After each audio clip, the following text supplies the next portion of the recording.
Hello, നമുക്ക് കുട്ടികൾക്ക് കൊടുക്കാൻ പറ്റുന്ന സിമ്പിളായിട്ടൊരു ബിരിയാണി ഉണ്ടാക്കിയാലോ? ആദ്യം തന്നെ വെള്ളത്തിലോട്ട് പട്ടയും ഗ്രാമ്പും കുരുമുളകും പെരുംജീരകവും ഒക്കെ ഇടണം കേട്ടോ. പിന്നെ കുറച്ച് നെയ്യ് ചേർത്ത് കൊടുക്കുന്നുണ്ട് ഞാൻ. ഇച്ചിരി ഉപ്പും ഇട്ട് കൊടുക്കുന്നുണ്ട് കേട്ടോ.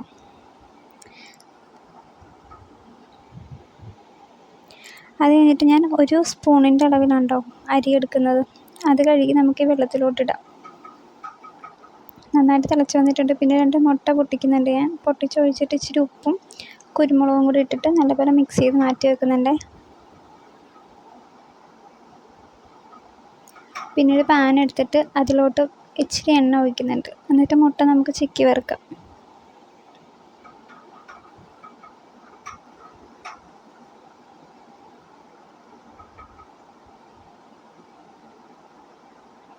പിന്നെ കുറച്ച് നെയ്യ് ഒഴിക്കുന്നുണ്ട് വേറെ പാൻ.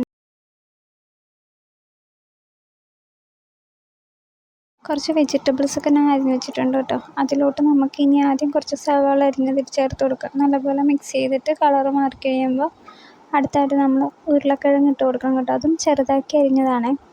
അതും നല്ലപോലെ ഒന്ന് ഇച്ചിരി വാടി കഴിയുമ്പോൾ ക്യാരറ്റ് ആഡ് ചെയ്ത് കൊടുക്കണം. അത് കഴിഞ്ഞിട്ട് അതും നല്ലപോലെ മിക്സ് ചെയ്ത് കൊടുക്കണേ.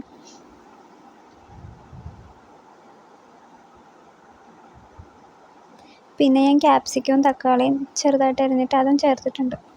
പിന്നെ കുറച്ച് ക്യാബേജ് ഇട്ട് കൊടുത്തിട്ടുണ്ട്. ഇതൊക്കെ നല്ലപോലെ മിക്സ് ചെയ്ത് നല്ലപോലെ ഒന്ന് വെന്ത് തന്നെ ഇനി. പിന്നെ ഇച്ചിരി ഞാൻ മഞ്ഞൾപ്പൊടി ഇട്ട് കൊടുക്കുന്നുണ്ട്.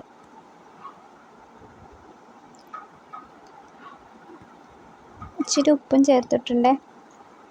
പിന്നെ നല്ലപോലെ മിക്സ് ചെയ്ത് വെച്ചതിന് ശേഷം ഇച്ചിരി മസാലപ്പൊടി ചേർത്തിട്ടുണ്ട് കേട്ടോ.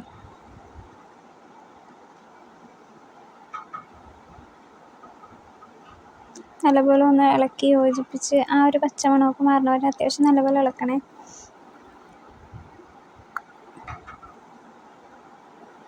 പിന്നെ ഞാൻ കുറച്ച് കുരുമുളക് കൂടി അതിൻ്റെ ചേർത്ത് കൊടുത്തത്. അതിന് ശേഷം നമ്മൾ വറുത്ത് വെച്ച് മുട്ടയും കൂടി അതിൻ്റെ അകത്തോട്ട് നല്ലപോലെ മിക്സ് ചെയ്തെടുത്തിട്ട് ഒരു 5 മിനിറ്റോളം ഇളക്കണം കേട്ടോ. നല്ലപോലെ ആ മുട്ടയിലോട്ട് ഈ മസാല ഇതിൻ്റെ ടേസ്റ്റൊക്കെ പിടിക്കാൻ വേണ്ടിയിട്ട്.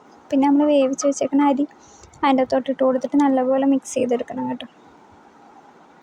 അപ്പോൾ എൻ്റെ അരിയിൽ ഇച്ചിരി വെള്ളം ഉണ്ടായിരുന്നതുകൊണ്ട് ഇച്ചിരി അധികം നേരം ഇട്ടിട്ട് ഞാൻ മിക്സ് ചെയ്ത് എടുത്തിട്ടാണ് നല്ല പാകത്തിന് കിട്ടിയത്. അപ്പോൾ പിള്ളേർക്കൊക്കെ ഇഷ്ടപ്പെടും. ട്രൈ ചെയ്ത് നോക്കണേ. കമൻറ്റ് ചെയ്യണം.